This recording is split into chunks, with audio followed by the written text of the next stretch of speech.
The morning sun cast long shadows across the dusty main street of Silver Creek as Catherine Reed stepped down from the stagecoach, her traveling dress wrinkled from the long journey from Denver. She clutched her leather satchel containing her teaching credentials and the precious books she had carried from Boston. Determined to make a difference in this frontier town that had struggled to keep a schoolteacher for more than a few months, the Silver Creek Schoolhouse stood at the end of Main Street, a modest wooden structure with peeling white paint and windows that hadn't seen a proper cleaning in months. Catherine surveyed her new domain with a mixture of excitement and trepidation. This was her chance to prove herself as an educator, far from the constraints and expectations that had limited her opportunities back east. "You must be the new schoolmarm," came a gruff voice behind her. Catherine turned to face a heavy-set man with a sheriff's badge pinned to his vest, his cold gray eyes assessing her with obvious skepticism. "I'm Sheriff Matthias Kane. Hope you last longer than the previous ones. I have every intention of establishing a permanent position here," Catherine replied firmly, extending her gloved hand. Catherine Reed. Sheriff Kane barely touched her fingers before withdrawing his hand. "We'll see about that. This ain't Boston, Miss Reed. Folks here have different ways of doing things, and they don't take kindly to outsiders trying to change them." Something in his tone sent a chill down Catherine's spine, but she maintained her composure. "I'm here to teach, Sheriff Kane, not to change anyone." "Good," he said, his smile never reaching his eyes. "Because the children of Silver Creek have been getting along just fine without fancy book learning filling their heads with notions above their station." As Sheriff Kane walked away, Catherine felt the weight of his unspoken warning. She had encountered resistance before, but something about the sheriff's manner suggested this opposition would be more formidable than she had anticipated.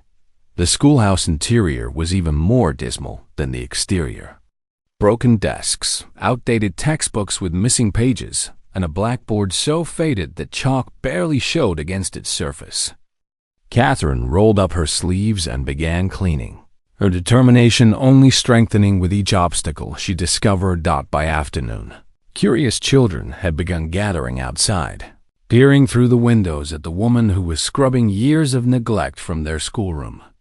Catherine smiled and waved, delighted when several of the younger ones waved back before scurrying away in giggles. There, not used to friendly teachers, came a warm voice from the doorway. Catherine looked up to see a tall man with weathered hands and kind eyes, his dark hair showing touches of silver at the temples. "I'm Jackson Blackwell. My ranch is about 5 miles north of here." "Catherine Reed," she replied, wiping her hands on her apron. "Are any of those children yours?" "No, ma'am. Never married." Jackson removed his hat, running his fingers through his hair. "But I've been trying to convince the town council to properly fund the school for years. The children here deserve better than they've been getting. Finally, someone who understands the value of education," Catherine said, surprised by how relieved she felt to find an ally so quickly. Jackson's expression grew serious. "You should know, Miss Reed, that not everyone in town shares that view. Sheriff Kane has considerable influence here, and he's made it clear he thinks formal schooling is a waste of time and money. Why would a sheriff concern himself with educational matters?" Catherine asked, though she suspected she wouldn't like the answer. "Kane owns half the businesses in town and most of the land surrounding it. He likes things the way they are, with folks dependent on him for work and not educated enough to question his methods." Jackson glanced around the schoolroom. The previous teachers all left after Kane made it clear they weren't welcome. Catherine felt her jaw tighten with resolve. "Well, Sheriff Kane hasn't met anyone quite like me before." Jackson studied her face, noting the determined set of her chin and the fire in her blue eyes. "No, ma'am, I don't believe he has. But you should be careful. Kane doesn't like to be challenged, especially by outsiders." That evening, as Catherine arranged her modest belongings in the small quarters above the schoolhouse, She reflected on her first day in Silver Creek. She had expected challenges, but she hadn't anticipated facing deliberate opposition from someone in a position of authority. Still, she had not come this far to be intimidated by a small-town tyrant.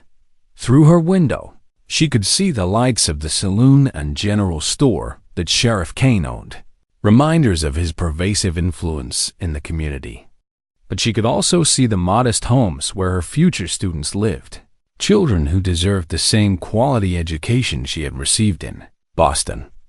Catherine opened her journal and began writing her first entry about Silver Creek, documenting not just the physical state of the school, but also the social dynamics she was beginning to understand. If Sheriff Kane wanted to play games with the town's only teacher, she would be ready for him. As she prepared for bed, Catherine heard the sound of approaching hoofbeats. Looking out her window, she saw Jackson Blackwell riding past the schoolhouse, slowing his horse as if to check on her welfare. The gesture warmed her heart and strengthened her resolve. She was not completely alone in this fight. The next morning would bring her first encounter with the children of Silver Creek, but tonight she planned her strategy. She had not traveled halfway across the country to be driven away by the first bully who crossed her path. Sheriff Kane would soon discover that Catherine Reed was not like the other women who had tried and failed to establish themselves in his town. She was stronger, more determined, and absolutely unwilling to back down from a fight that mattered. The children of Silver Creek deserved better, and she intended to give it to them, regardless of who stood in her way. Monday morning arrived with a crisp October chill that had Catherine wrapping her woolen shawl tighter as she opened the schoolhouse doors to welcome her first students. 23 children ranging in age from 6 to 15 filed in with a mixture of curiosity and caution. Their clothes clean but patched, their faces scrubbed but wary. "Good morning, children," Catherine said warmly as they took their seats at the mismatched desks. "I'm Miss Reed, and I'm honored to be your new teacher." A girl of about 12 with serious brown eyes raised her hand tentatively. "Miss, how long are you staying?" "The last teacher only made it 6 weeks," Catherine smiled reassuringly. "I'm here for as long as Silver Creek needs me, which I hope will be many years." The morning progressed better than Catherine had dared hope. The children were hungry for knowledge, asking thoughtful questions and showing genuine enthusiasm for learning. She quickly discovered that many of them were far behind where they should be academically, but their eagerness to learn gave her hope. During the lunch break, as Catherine supervised the children playing outside, Sheriff Kane appeared with 2 men she didn't recognize. Their clothes and bearing marked them as Kane's deputies, though neither wore a badge. "Miss Reed," Kane said, his tone deceptively cordial, "how was your first morning teaching our young ones?" "Wonderfully productive," Catherine replied, keeping her voice steady despite the intimidating presence of his companions. "The children are very bright and eager to learn." "That's good to hear." Kane's smile was cold. "Of course, we have certain standards in Silver Creek for what our children should be learning. Practical skills that will serve them in their adult lives here." Catherine felt the hair on the back of her neck rise. "Education should prepare children for any future they choose." Sheriff Kane: "Now, Miss Reed, let's not fill these youngsters' heads with unrealistic expectations. The girls will marry local boys and keep house. The boys will work the ranches and mines. They don't need fancy ideas about life beyond Silver Creek. With respect, Sheriff," Catherine said, her voice gaining strength, "that decision should be left to the children and their families, not dictated by local authorities." One of Kane's men stepped closer, his hand resting casually on the gun at his hip. The children had stopped playing and were watching the confrontation with wide, frightened eyes. "Miss Reed," Kane said, his voice dropping to a menacing whisper, "I'd hate for you to get the wrong impression about how things work in my town." Previous teachers who tried to upset the natural order found Silver Creek to be a very uncomfortable place to live. Catherine lifted her chin defiantly. Are you threatening me, Sheriff Kane? Just offering friendly advice, Kane replied, his cold smile returning. We wouldn't want any unfortunate accidents to befall our new schoolteacher. As Kane and his men walked away, Catherine realized her hands were shaking. The message had been clear: conform to Kane's wishes or face the consequences. But looking at the frightened faces of her students, Catherine felt her resolve harden rather than weaken. That afternoon, she threw herself into teaching with even more determination, encouraging the children to ask questions and think critically about the subjects they were studying. If Kane thought she would be easily intimidated, he was about to learn otherwise. After dismissing her students for the day, Catherine was surprised to find Jackson Blackwell waiting outside the schoolhouse, his expression troubled. I heard about Kane's visit, he said without preamble. Are you all right? Word travels fast in a small town, Catherine observed, grateful for his concern. Kane makes sure it does. He wants everyone to know when he's displeased with someone. Jackson's jaw tightened. What he did today was meant to frighten you into submission. Catherine walked to the schoolhouse steps and sank down, suddenly feeling the weight of the day's events. He succeeded in frightening me, she admitted, but he failed to intimidate me into submission. Jackson sat beside her, careful to maintain a proper distance. You're different from the other teachers who've come here. They all folded after the first warning. I'm not like other women, Catherine said simply. I don't run from bullies, and I won't abandon these children because one man thinks he owns this town. Jackson studied her profile, noting the determined set of her jaw and the fire that still burned in her eyes despite the day's ordeal. That attitude might get you into serious trouble, Miss Reed. It already has, Catherine replied with a rueful smile. But I've discovered that doing what's right often requires accepting a certain amount of trouble. Kane won't stop with warnings, Jackson cautioned. If you continue to defy him, he'll escalate his tactics. Catherine turned to face him fully. Then I'll meet each escalation with equal determination. These children deserve a real education, not the limited future Kane wants to force on them. Jackson was quiet for a long moment, clearly torn between admiration for her courage and concern for her safety. You're going to need all eyes if you want to survive Kane's attention. Not everyone in town is under his thumb. Are you offering to be one of those all eyes? Catherine asked, surprised by how much his answer mattered to her. I am, Jackson said firmly. Kane has bullied this town for too long. Maybe it's time someone stood up to him. As the sun began to set behind the mountains, Catherine felt a mixture of fear and hope. The battle lines had been drawn, and she knew the coming days would test her resolve like nothing ever had. But she also knew she wasn't completely alone in the fight. Sheriff Kane had underestimated the new schoolteacher, and that mistake would prove to be his undoing.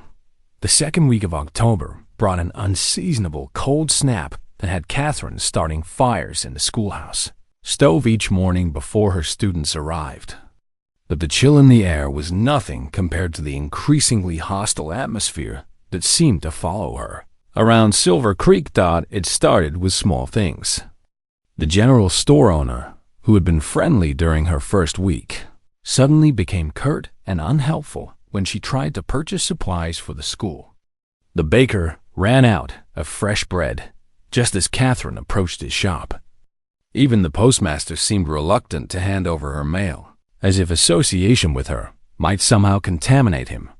They're scared, explained Mary Sullivan, the young widow who ran the boarding house where Catherine took her evening meals. Mary was one of the few people in town who still treated Catherine with warmth, perhaps because she understood what it meant to be a woman alone in a hostile environment. Scared of what? Catherine asked as they sat in Mary's cozy kitchen after the other boarders had retired for the evening. Of Kane's displeasure, Mary said quietly, glancing toward the door as if the sheriff might burst through at any moment. He's made it clear that anyone who supports you too openly will face consequences. Catherine set down her teacup with a heavy sigh. I never intended for my presence to cause trouble for others. You're not causing the trouble, Mary said firmly. Cain is. He's been controlling this town through fear and intimidation for years, and he sees you as a threat to that control. Because I'm teaching children to read and write? Because you're teaching them to think, Mary corrected. Cain's power depends on keeping people ignorant and dependent on him. Education threatens that. The truth of Mary's words became even more apparent the next day when Catherine discovered that several parents had quietly withdrawn their children from school. No explanations were given, but the fear in their eyes when they avoided her gaze on the street told the whole story. By Friday of that week, Catherine's class had dwindled from 23 students to 16. Those who remained seemed more anxious than before, constantly glancing toward the windows as if expecting interruption. Miss Reed, young Tommy Harper whispered during arithmetic lessons, "My pa says I might not be able to come to school much longer." "Why is that, Tommy?" Catherine asked, though she suspected she already knew the answer. "Pa works for Sheriff Kane's mining company. Says Kane told him educated boys get ideas about leaving Silver Creek, and that wouldn't be good for business." Catherine felt her heart break a little for the 11-year-old boy who loved learning more than any student she'd ever taught. "What do you think about that, Tommy?" The boy looked around nervously before answering. "I think there's a whole world out there beyond Silver Creek, and maybe someday I'd like to see it. Then we'll make sure you're prepared for that journey," Catherine said softly, knowing full well that her promise might cost both of them dearly. That evening, as Catherine walked back to her quarters above the schoolhouse, she noticed Jackson Blackwell waiting by the front steps. His presence had become a welcome constant in her week, though she was beginning to worry that his association with her might damage his own standing in the community. "You look troubled," Jackson observed as she approached. "Kane is turning the parents against me," Catherine said, not bothering to hide her frustration. "He's using their livelihoods to control their children's futures." Jackson's expression darkened. "He threatened the Sanderson family yesterday. Told them their eldest daughter was getting too many fancy notions from school, and that it would be better for everyone if she focused on more practical skills. Sarah Sanderson is one of my brightest students," Catherine said angrily. "She has the potential to become a teacher herself someday, or anything else she sets her mind to." "Kane doesn't want potential," Jackson replied. "He wants predictability and control." They walked slowly around the schoolhouse, as Catherine struggled with her growing sense of helplessness. Every small victory in the classroom was being undermined by Kane's systematic campaign to isolate her and limit her influence. "There has to be something we can do," Catherine said desperately. "Some way to fight back without putting the children and their families at risk." Jackson was quiet for a long moment, clearly wrestling with some internal decision. Finally, he stopped walking and turned to face her. "There might be," he said carefully, "but it would be dangerous, and it would require you to trust me completely."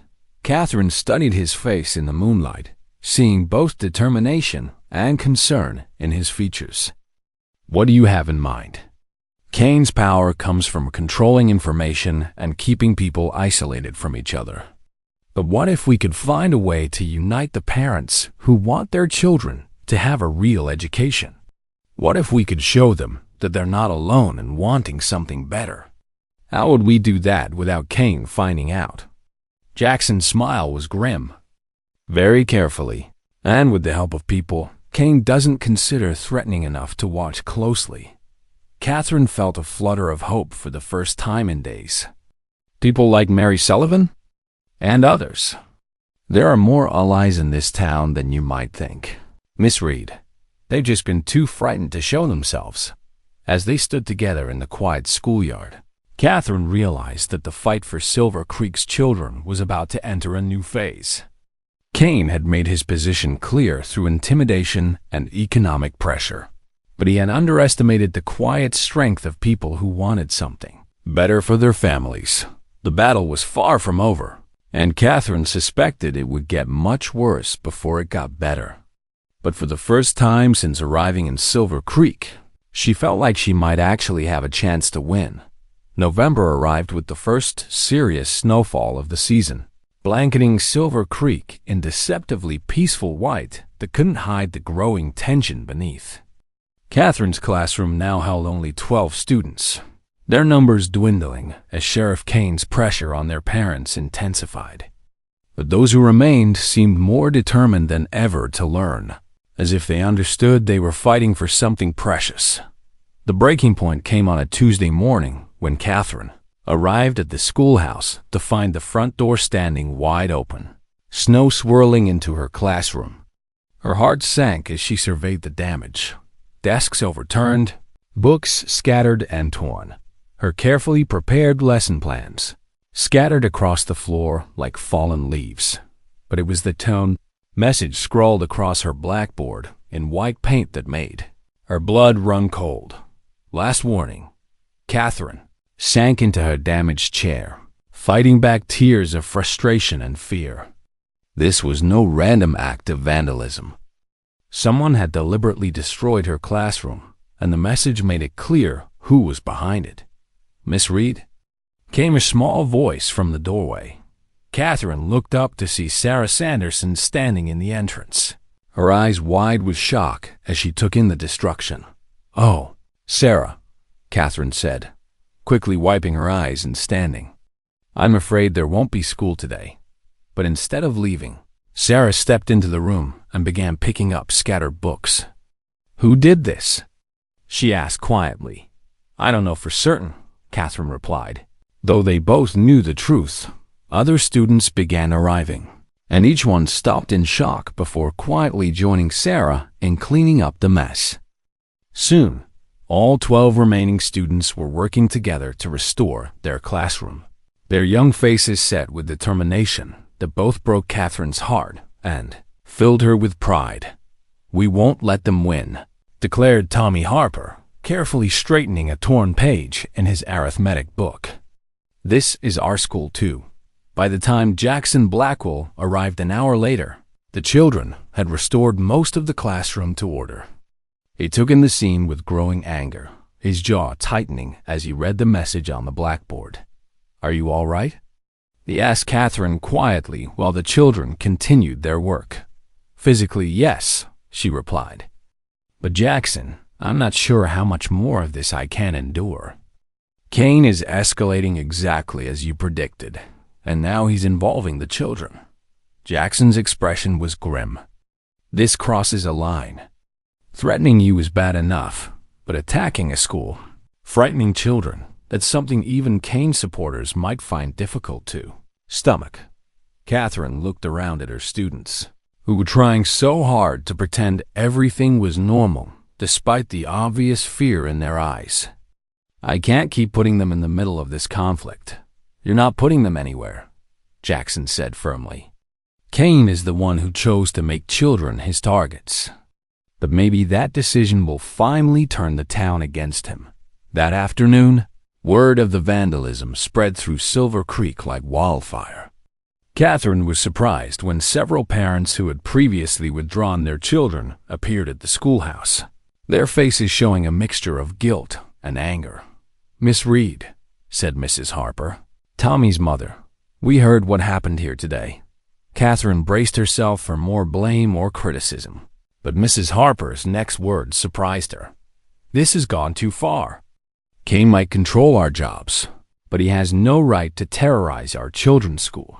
It's not just about the vandalism," added Mr. Peterson, whose daughter had been forced to leave school the previous week. "Kane's been telling us that education is dangerous for our children, but when I see what he's willing to do to stop it, I have to wonder what he's really afraid of." Catherine felt a spark of hope. "Your children are welcome back any time.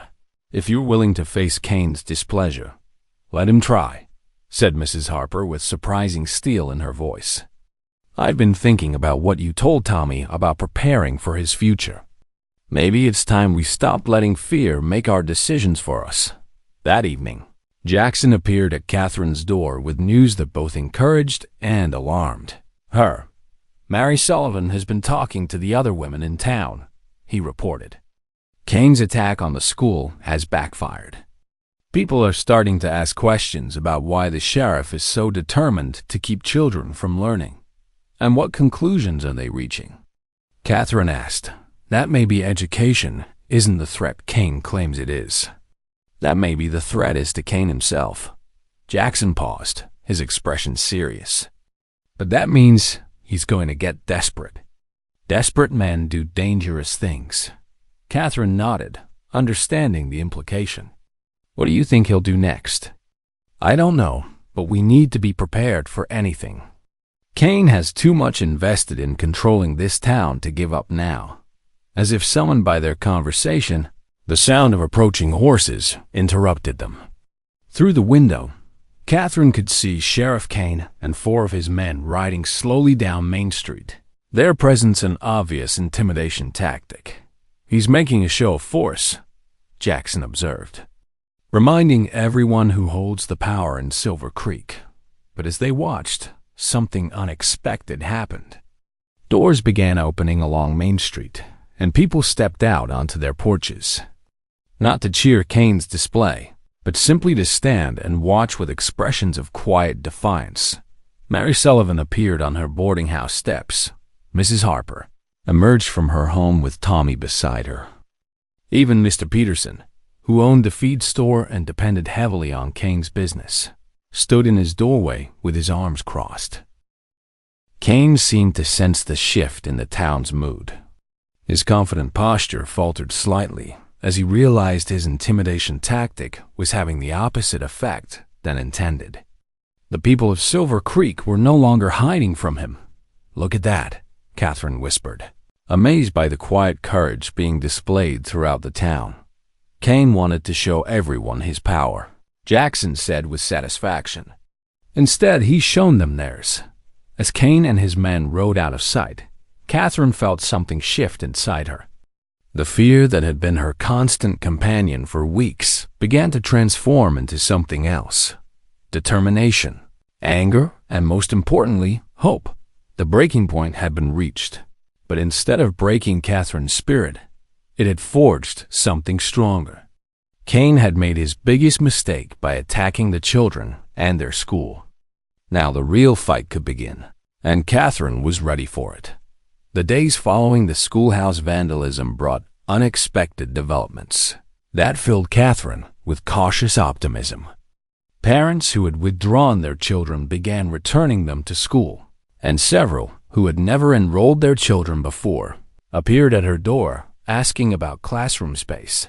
"We've been talking among ourselves," explained Mrs. Donovan, whose twin boys had never attended formal school. "After seeing what Kane was willing to do to stop education, we figured it must be more important than we realized." Catherine welcomed the returning and new students with joy, but she also knew that Kane wouldn't accept his setback without retaliation.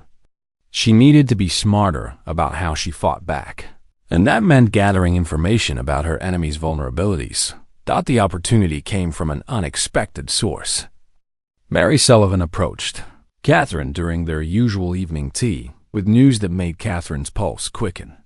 "I've been talking to some of the women whose husbands work for Kane," Mary said quietly. "They're not happy about how he's been treating you, and they're worried about what his behavior means for the town's future. What have they told you?" Catherine asked, leaning forward. "Interesting things about Kane's business practices. Did you know he's been buying up land claims from families who can't make their payments, but at prices far below market value?" Catherine frowned. "That might be unethical, but it's probably not illegal. It might be if he's deliberately making it impossible for them to succeed so he can force them to sell," Mary continued. "Mrs. Davidson told me that Kane raised the prices at his general store by 30% for anyone who fell behind on their land payments. He's systematically driving people into debt so he can acquire their property." This was exactly the kind of information Catherine had been hoping for. "Do you think any of these families would be willing to document their experiences?" Mary's expression was troubled. "They're scared, Catherine. Kane has made it clear that anyone who speaks against him will face serious consequences. What if they didn't have to speak against him directly? What if there was another way to expose his practices?"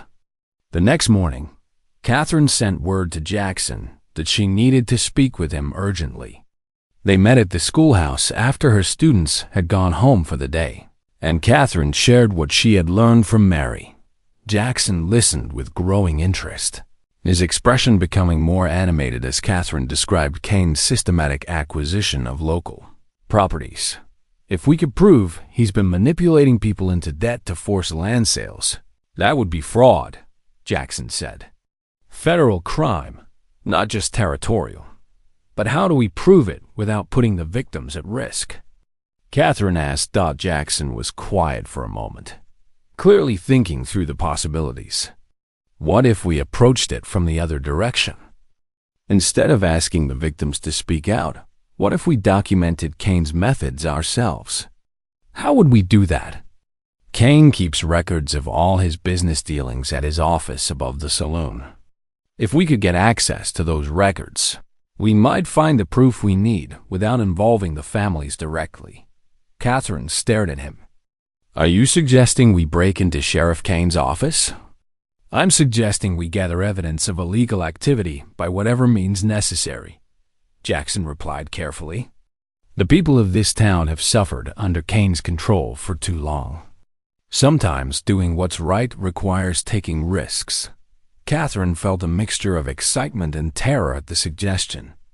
She had never considered herself capable of such a bold act, but the thought of finally having concrete evidence against Kane was irresistible. When would we do this? She heard herself asking. Saturday night. Kane always spends Saturday evenings at the poker game behind Murphy's store. He'll be distracted for hours, and his office will be empty. And if we get caught? Jackson's expression was serious. Then we'll face whatever consequences come. But Catherine, if we don't take action now, Kane will eventually drive you out of town just like he did the others. At least this way, we have a chance to fight back. Catherine spent the rest of the week wrestling with the decision.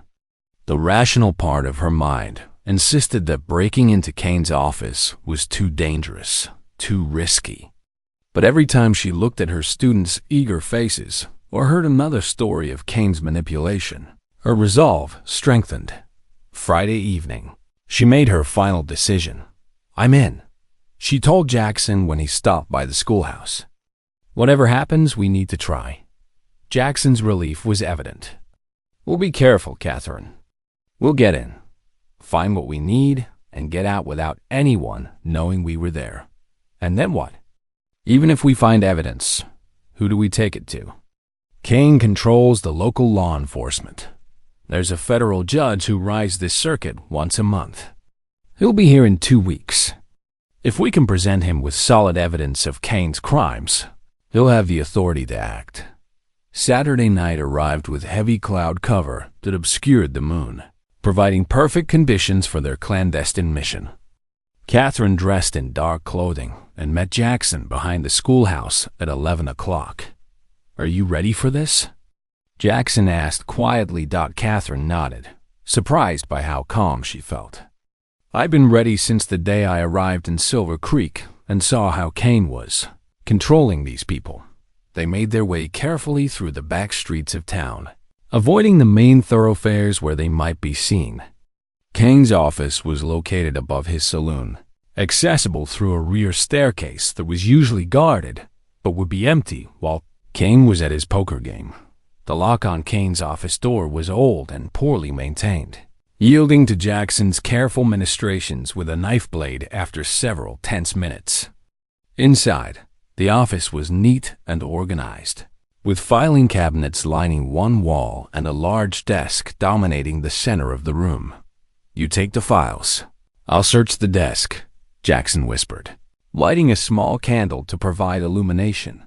Catherine began methodically searching through Kane's filing system, looking for anything related to land purchases or business dealings with local families. What she found exceeded her worst fears about Kane's methods. Detailed records showed a clear pattern of manipulation and coercion. Kane had systematically raised prices, reduced wages, and called in loans early for anyone who showed signs of independence or prosperity.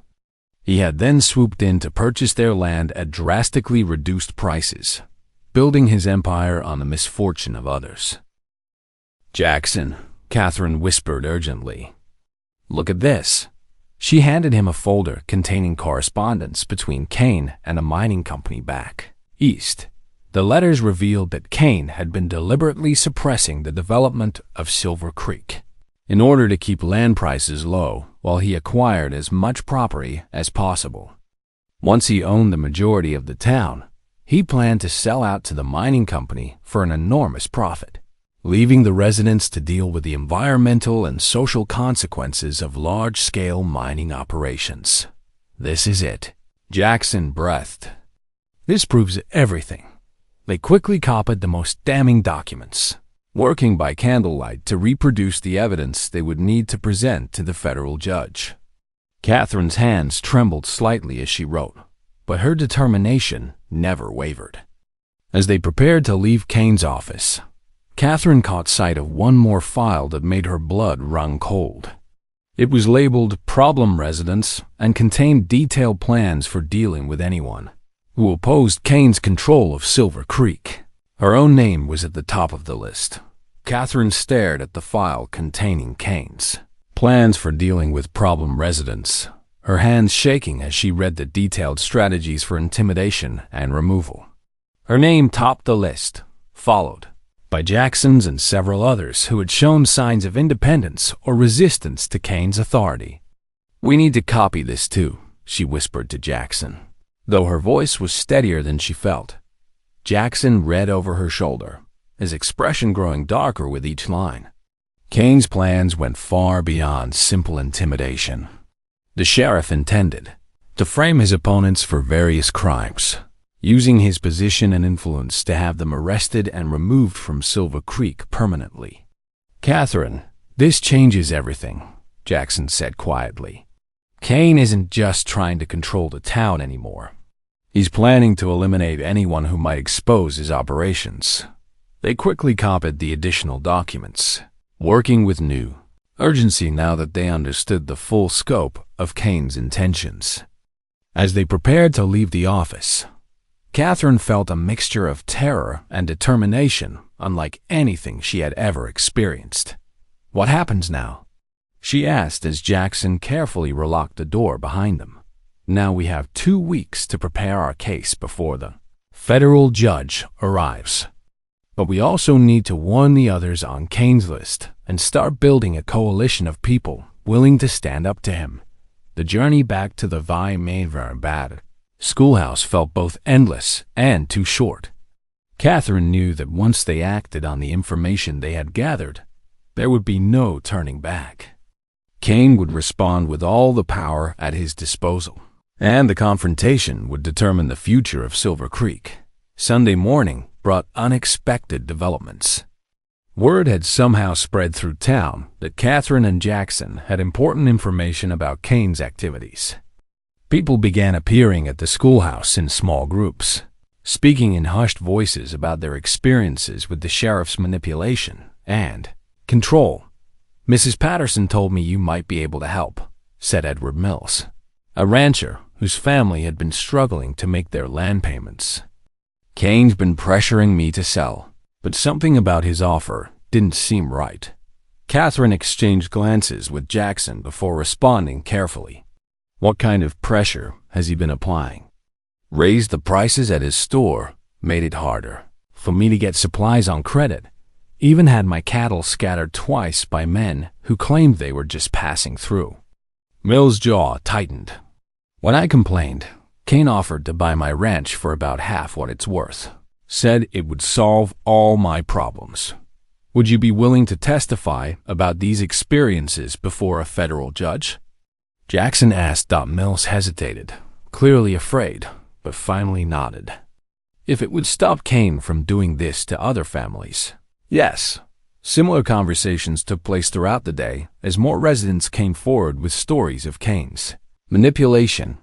Catherine began to understand that the sheriff's control over Silver Creek was even more extensive than she had realized. But she also saw that his power was built on fear rather than genuine support. Monday morning brought Catherine's first real test of her new resolve. She arrived at the schoolhouse to find Sheriff Kane waiting for her, his expression cold and threatening.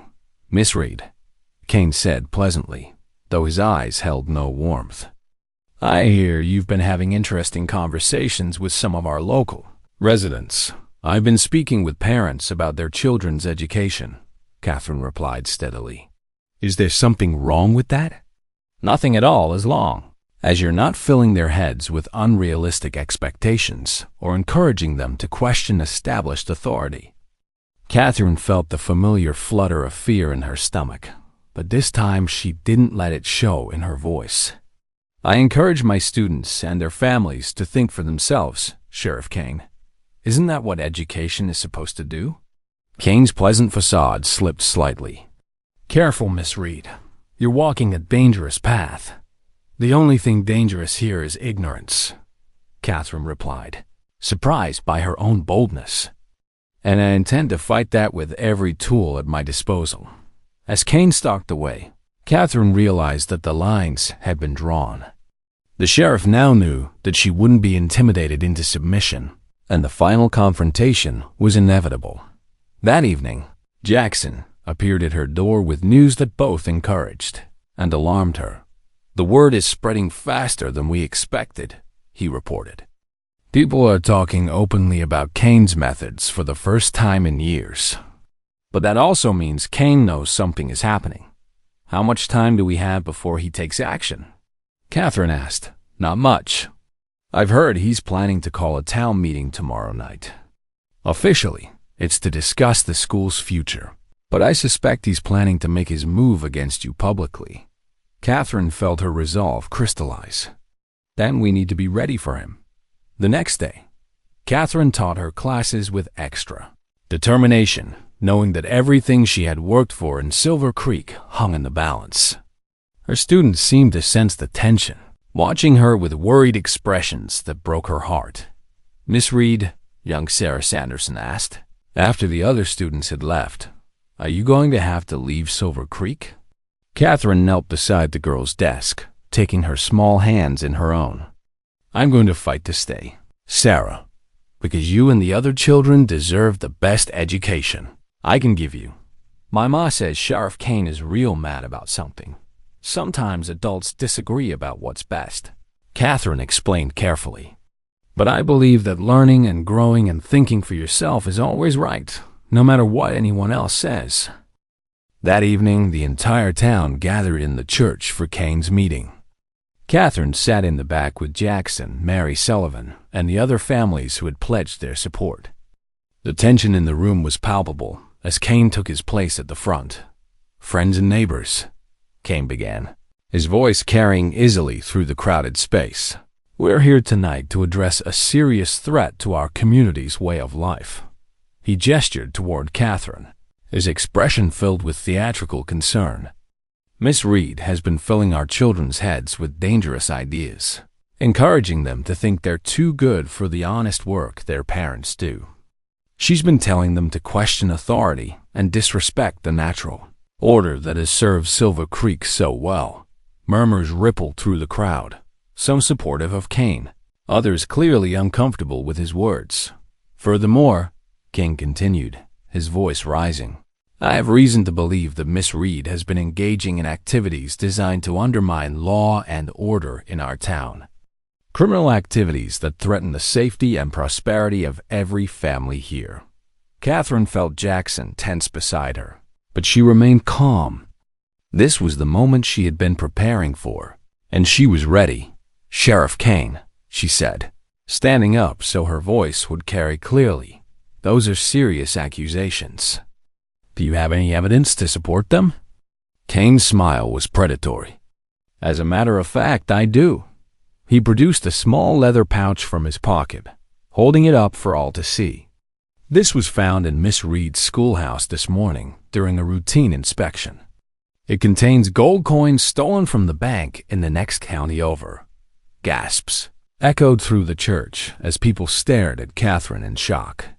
But instead of fear, Catherine felt a strange sense of calm settle over her. "That's very interesting, Sheriff Kane," she said clearly. "Particularly since I've never seen that pouch before in my life. And since you're the only person besides myself who has keys to the schoolhouse, are you suggesting that I planted evidence?" Kane demanded, his face reddening. "I'm not suggesting anything," Catherine replied. "I'm stating it as fact." The crowd erupted in shocked whispers. But Catherine wasn't finished. "You see, Sheriff Kane, I've learned quite a bit about your methods recently. Your systematic manipulation of local families, your deliberate suppression of economic development, your plans to sell Silver Creek to Eastern mining interests without regard for the people who live here." Kane's composure began to crack. "You have no proof of any such nonsense." Catherine smiled, reaching into her own bag. "Actually, I do."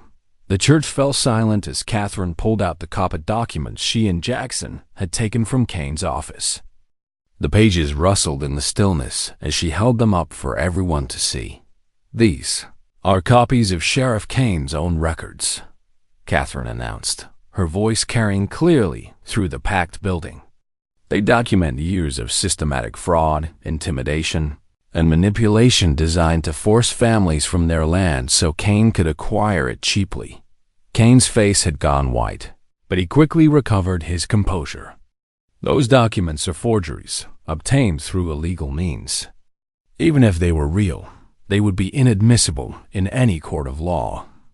"Perhaps," Catherine agreed calmly, "but they're not forgeries, and the people of Silver Creek don't need a court to recognize the truth when they hear it." She opened the first document and began to read. "From a letter to the Mountain View Mining Company, dated 6 months ago, the acquisition of local properties continues according to plan. I have successfully driven the Patterson, Mills, and Davidson families to the point of financial collapse. Their land should be available for purchase within the next quarter at approximately 30% of market value." Gasps and angry murmurs rippled through the crowd as Catherine continued. "And this from his business ledger. Increased general store prices for non-compliant families by 25%. Cut wages at the mining operation for anyone showing signs of independence. Strategy proving effective in maintaining control. Stop this immediately." Kane shouted, his carefully maintained facade finally cracking completely. "This woman is a criminal and a liar." But the crowd was no longer listening to him. People were turning to each other, comparing notes, realizing how Kane's various actions fit into a larger pattern of manipulation and control. "There's more," Catherine continued, pulling out Kane's correspondence about the mining company deal. "Sheriff Kane has been deliberately suppressing Silver Creek's development to keep land prices low while he acquired control of the town. Once he owns enough property, he plans to sell everything to outside mining interests, regardless of what that means for the families who have lived here for generations." Edward Mills stood up from his seat near the front. "That's exactly what he did to me," he declared, his voice shaking with anger. "Everything Miss Reed just described, Kane did to my family. And mine," added Mrs. Davidson from across the aisle. "He's been squeezing us for months, then offering to buy our land for next to nothing." One by one, other families began standing and sharing their experiences with Kane's manipulation. The sheriff looked around the room with growing desperation as his support evaporated before his eyes. "You fools!" Kane snarled, abandoning all pretense of civility. "I've built this town from nothing. I've provided jobs and stability and order. Without me, Silver Creek would be nothing but tumbleweeds and broken dreams. Without you," Jackson said, standing to face Kane directly, "Silver Creek would be a thriving community where families could prosper and children could dream of bright futures. Kane's hand moved to the gun at his hip, and the temperature in the room seemed to drop several degrees. You've all been poisoned by this woman's lies and fancy ideas. But I won't let you destroy everything I've worked to build. Catherine felt fear grip her heart as she saw the desperation in Kane's eyes. A cornered animal was always most dangerous, and Kane had just realized he was trapped. "Sheriff Kane," came a new voice from the back of the church. Everyone turned to see a tall man in a black coat standing in the doorway, a silver badge gleaming on his vest. "I'm Federal Marshal William Hayes. I believe you have some questions to answer." Kane's face went ashen as the marshal stepped into the church, followed by 2 deputies. "Marshal Hayes, thank goodness you're here. This woman has been spreading lies about me, trying to undermine law and order in Silver Creek." "Actually, Sheriff Kane," Marshal Hayes replied calmly, "I've been investigating reports of fraud and corruption in this territory for several weeks. Miss Reed's evidence simply confirms what we already suspected." Catherine stared in amazement as the marshal approached the front of the church. "How did you know to come here tonight?" "Mr. Blackwell sent word to the territorial capital last week," Marshal Hayes explained. "We've been tracking Kane's activities for some time, but we needed local cooperation to build a solid case." Kane made a sudden move toward the side door of the church, but Jackson and 2 other men blocked his path. The sheriff's hand was still on his gun, and Catherine could see him calculating whether he could fight his way out. "Don't make this worse for yourself, Kane," Marshal Hayes warned, his own weapon now visible. "You're already facing federal charges for mail fraud, extortion, and conspiracy. Don't add assault to the list." For a long moment, Kane stood frozen, his eyes darting around the room like a trapped animal. Then, slowly, his shoulders sagged in defeat. "You have no idea what you've done," he said, bitterly as the marshal's deputies moved to arrest him. "This town needed strong leadership.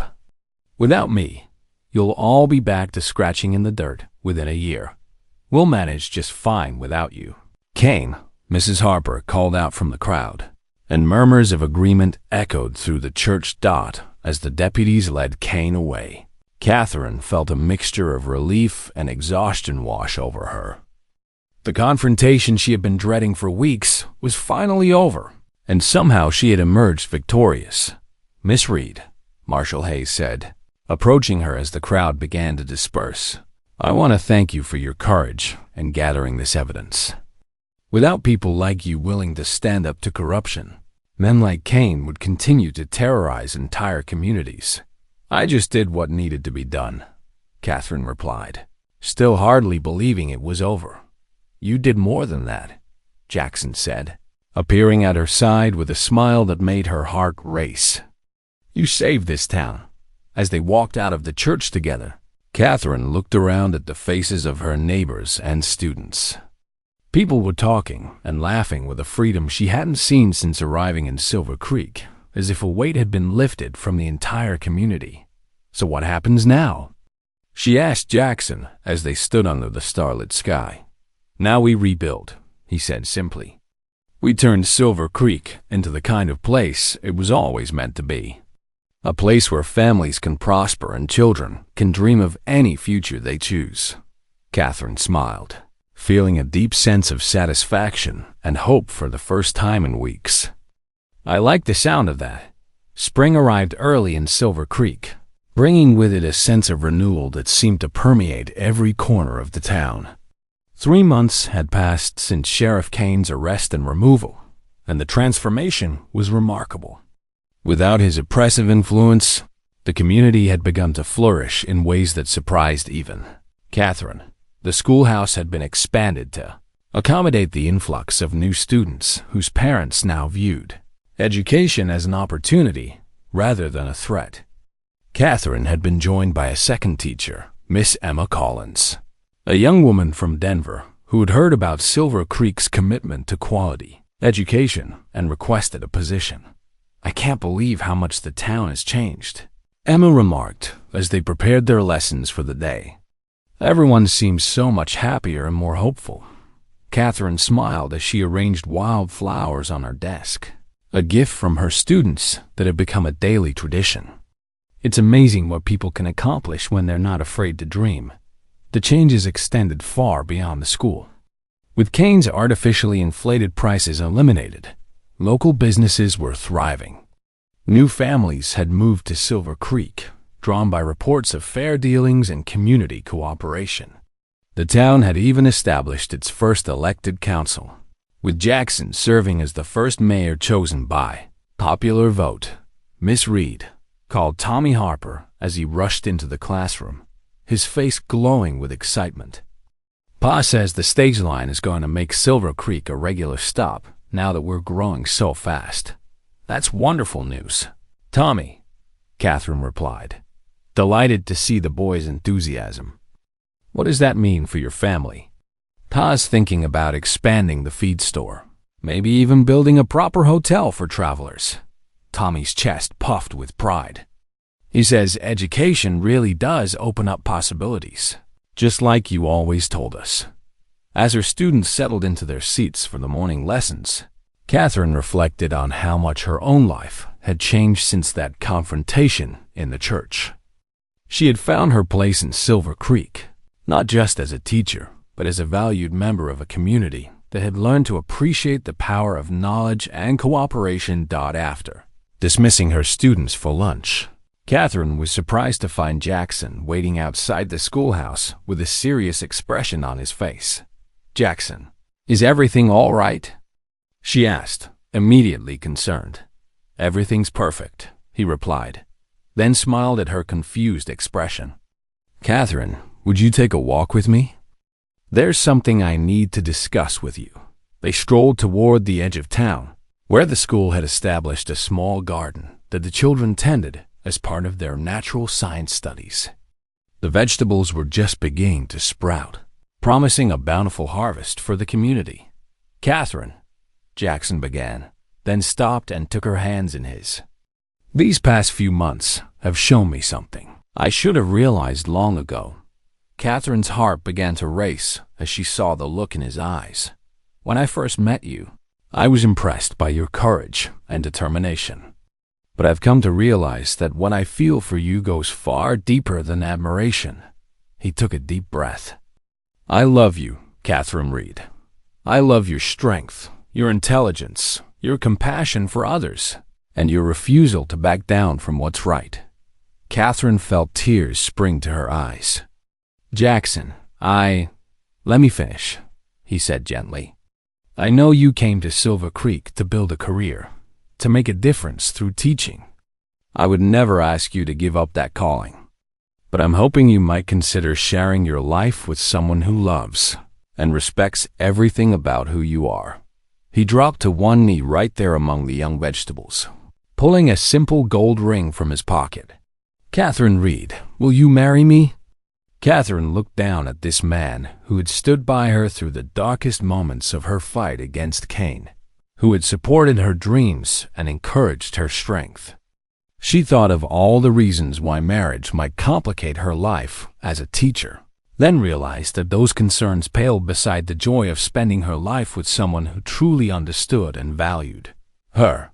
"Yes," she said softly. Then louder, "Yes, Jackson Blackwell, I will marry you," as he slipped the ring onto her finger and rose to kiss her. Catherine heard the sound of approaching footsteps.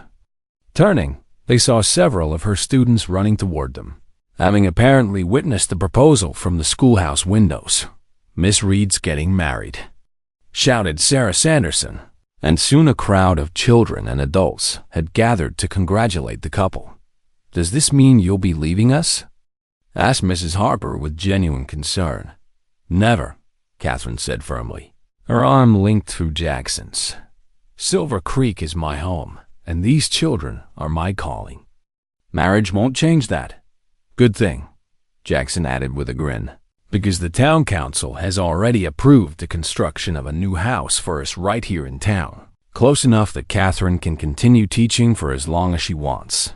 The wedding took place 6 weeks later in the same church where Catherine had confronted Kane. The entire town attended, and the celebration afterward lasted well into the night. Even Marshal Hayes returned for the occasion, bringing word that Kane had been sentenced to 10 years in federal prison for his crimes. Justice served, the marshal told Catherine as they danced at her wedding reception. And Silver Creek is lucky to have people like you and your husband looking out for its future. As the evening wound down, Catherine and Jackson stood together on the porch of their new home, looking out over the town that had become so much more than either of them had ever imagined possible. "Any regrets?" Jackson asked, his arm around his wife's waist. Catherine thought of her journey from Boston to Denver to Silver Creek, of the challenges she had faced and overcome, of the community she had helped to transform and that had transformed her in return. "None whatsoever," she said, leaning into his embrace. "I'm not like other women, Jackson Blackwell. That's why I wanted you," he replied, echoing the words that had become their private promise to each other. "And that's why I'll love you forever." As they stood together under the Montana stars, Catherine reflected on the truth she had discovered in Silver Creek. Real strength wasn't about fighting alone against impossible odds. It was about having the courage to stand up for what was right, the wisdom to build alliances with others who shared your values, and the determination to never give up on the possibility of positive change. She had come to Silver Creek as a teacher seeking to make a difference in children's lives. She had found that calling, but she had also found something even more precious, a community that valued her contributions, a husband who cherished her independence, and the satisfaction of knowing that her courage had helped transform not just a school, but an entire town. In the years that followed, Catherine and Jackson would face new challenges and celebrate new victories together. The school would continue to grow, sending graduates on to colleges and universities across the country. Silver Creek would prosper as a model community where education and cooperation created opportunities for everyone. But on this night, as they began their life together, Catherine knew that the most important battle had already been won. She had proven that one person with enough determination and the support of others who shared her vision could indeed change the world, one student and one community at a time. The girl who had once been told she was too outspoken for polite society had found her voice and used it to create lasting change. The teacher who had been warned that she would never last in a frontier town had not only survived but thrived, building something beautiful and enduring from the courage to stand up for what was right. As Jackson led her inside their new home, Catherine smiled at the thought of all the tomorrows stretching ahead of them, full of possibilities as bright and limitless as the Montana sky above Silver Creek.